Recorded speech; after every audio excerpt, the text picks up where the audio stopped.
সাকিবের সঙ্গে দাম্পত্য জীবনের বেশ কিছু অজানা তথ্য সামনে আনলেন বুবলি। এবার শাকিব খানের বিরুদ্ধে গুরুতর সব অভিযোগ তুললেন শবনম ইয়াসমিন বুবলি। শাকিবকে উদ্দেশ্য করে বললেন, তার ওয়াইফকে, তার সন্তানের মাকে ঘাড় ধাক্কা দিয়ে বাসা থেকে বের করে দিয়েছেন তিনি। তার ওয়াইফকে, তার সন্তানের মাকে তিনি বাসা থেকে বের করে দিয়েছেন। এটা কি তার পুরুষত্ব প্রমাণ পেয়েছে? এবার ফাঁস হলো বুবলির কল রেকর্ড, যেখানে বলছেন শাকিবের সব কথাই মিথ্যা কথা। চলুন আমরা কল রেকর্ডটি শুনে আসি।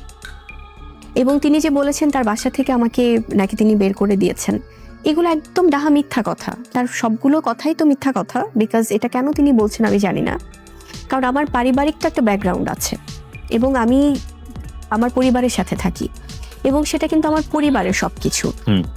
তো সেখানে আমার এই পারিবারিক বিষয়গুলো নিয়ে তিনি কি প্রমাণ করতে চান? কেন আমাকে ছোট করে কথা বলছেন শাকিব, তা আমি জানি না।